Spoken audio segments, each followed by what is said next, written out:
Assalamualaikum hai teman-teman, apa kabar? Jumpa lagi dengan tim 4 yang gak ada capeknya ngobrolin seputar UMKM.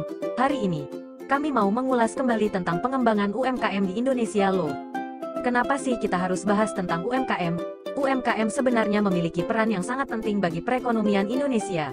UMKM memberikan sumbangan signifikan khususnya dalam pembentukan produk domestik bruto dan penyerapan tenaga kerja. UMKM juga dipercaya memiliki ketahanan ekonomi yang tinggi sehingga dapat menjadi penopang bagi stabilitas sistem keuangan dan perekonomian. Fun fact, 99% dari keseluruhan unit usaha di Indonesia merupakan UMKM. Kontribusi UMKM terhadap PDB mencapai 60,5%. Dan terhadap penyerapan tenaga kerja adalah 96,9% dari total penyerapan tenaga kerja nasional. Namun sebelumnya, kondisi UMKM lokal ternyata sempat menurun pada 2 tahun pertama pandemi COVID-19 yakni di tahun-tahun 2020 sampai tahun 2021. Berdasarkan survei dari UNDP dan LPM UI yang melibatkan 1.180 responden para pelaku UMKM diperoleh hasil bahwa pada masa itu lebih dari 48% UMKM mengalami masalah bahan baku, 77% pendapatannya menurun, 88% UMKM mengalami penurunan permintaan produk, dan bahkan 97% UMKM mengalami penurunan nilai aset. Nah, dengan adanya penurunan ini, tim kami merangkum cara-cara yang sekiranya mampu untuk kembali memajukan UMKM di Indonesia ini. Cara mengembangkan UMKM. Dalam membangun UMKM tentunya kita tidak hanya sekedar membangun saja dan membiarkannya. Namun kita harus mengembangkan UMKM yang dimiliki agar UMKM terus berkembang dan bisa bersaing di pasar global. Tentunya dalam mengembangkan UMKM, membutuhkan langkah serta strategi untuk membangun UMKM. Berikut langkah serta strategi membangun UMKM yang tepat. 1. Memetakan dan melihat lokasi potensial. Buka cabang di berbagai lokasi dengan potensi penjualan yang tinggi merupakan salah satu cara untuk mengembangkan UMKM. Dalam membuka cabang, tentunya harus diawali dengan meneliti berbagai lokasi juga target pasarnya. Meneliti lokasi juga target pasarnya dapat dilakukan dengan survei secara langsung lokasi dan melihat langsung apakah lokasi tersebut strategis atau tidak. Lalu dengan survei ini, kita juga dapat melihat secara langsung orang-orang di sekitar lokasi tersebut. Apakah mereka tertarik dengan produk yang kita buat atau bahkan mereka tidak tertarik sama sekali. Jika lokasi juga target pasarnya sesuai dengan apa yang diharapkan maka kita dapat membuka cabang UMKM kita di lokasi tersebut. 2. Ikut serta dalam pameran dan festival untuk mengembangkan UMKM juga dapat dengan memperkenalkan lebih luas produk UMKM yang kita miliki. Semakin banyak orang yang tahu dan tertarik dengan produk kita maka semakin berkembang juga UMKM yang kita miliki. Untuk memperkenalkan lebih luas produk UMKM dapat dilakukan dengan mengikuti pameran atau festival. Dengan pameran atau festival ini kita bisa memperkenalkan produk UMKM dengan biaya yang tidak terlalu mahal. Untuk mengikuti pameran atau festival ini bisa disesuaikan dengan produk UMKM yang dimiliki. 3. Membangun relasi antar pengusaha. Dengan membangun dan memperbanyak relasi ini maka akan membuka peluang untuk memperluas UMKM yang kita miliki. Selain itu kita juga dapat menambah informasi serta pengetahuan lebih banyak lagi terkait produk UMKM yang kita miliki. Hal ini bisa didapatkan dari komunitas atau seseorang yang memiliki produk UMKM yang sama dengan produk kita. 4. Meningkatkan kualitas layanan.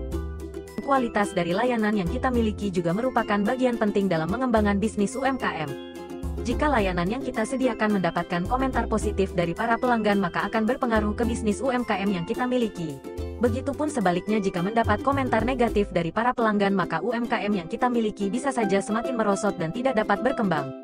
Maka dari itu, dalam mengembangkan UMKM kita harus siap untuk mendapatkan kritik dan saran dari pelanggan. Hal tersebut nantinya dapat menjadi evaluasi agar kualitas layanan UMKM kita dapat lebih baik ke depannya. 5. Tetap up to date dengan teknologi dan bisnis. Di era yang sudah serba teknologi ini dapat membantu kita dalam mengembangkan bisnis UMKM dalam hal transaksi, promosi, komunikasi, dan sebagainya. Maka dari itu kita sebagai pengusaha UMKM harus melek terhadap teknologi. Dengan teknologi ini kita dapat melakukan semuanya dengan mudah, seperti untuk promosi, menaruh iklan di website atau memposting produk kita pada sosial media. Lalu untuk berkomunikasi dengan pelanggan juga sangat mudah. Kita dapat berkomunikasi dengan pelanggan menggunakan aplikasi pesan untuk mengirimkan video atau produk yang kita miliki. Hal ini akan mempengaruhi bisnis UMKM, karena sekarang pasar juga menuntut cepat, akurat dan dapat diandalkan. Kecepatan informasi, akuntabilitas, manajemen terstruktur, SOP, Standard Operating Procedure, adalah hal-hal yang secara signifikan dapat melengkapi dan mendukung bisnis UMKM. Memiliki pengetahuan tentang bagaimana teknologi digunakan dalam bisnis akan memberi keunggulan atas pesaing. 6. Menggunakan beberapa toko online untuk menjual produk. Pada saat ini, Banyak orang yang lebih menyukai berbelanja secara online daripada berbelanja langsung. Karena berbelanja online ini bisa dilakukan kapan saja dan di mana saja. Selain itu, orang-orang juga tidak perlu berdesakan untuk pergi ke mall atau pasar untuk mendapatkan produk yang diinginkan. Salah satu cara orang berbelanja online adalah melalui e-commerce untuk menjual produk UMKM dan memperluas target pasarnya dapat dilakukan dengan menggunakan e-commerce. Selain lebih mudah, terdapat banyak orang yang bisa menjangkau e-commerce daripada toko offline. 7. Menggunakan sistem ERP untuk akuntansi dan manajemen persediaan. Dalam mengelola bisnis UMKM ini bukan hanya tentang membeli dan menjual, tetapi penting juga untuk selalu mengetahui manajemen dan situasi keuangan UMKM. Oleh karena itu, perlu dilakukan pencatatan dan penghitungan setiap kejadian yang terjadi. Itulah langkah serta strategi dalam membangun UMKM. Bagi yang akan merintis UMKM atau yang sedang merintis UMKM saat ini, langkah serta strategis di atas sangat bermanfaat dan perlu diperhatikan agar UMKM yang sedang dirintis atau yang akan dirintis dapat terus berkembang juga nantinya dapat bersaing dengan bisnis UMKM lainnya. Semoga dengan adanya video ini, akan dapat memberikan informasi serta dapat membantu para pengusaha UMKM dalam merintis bisnis UMKM-nya.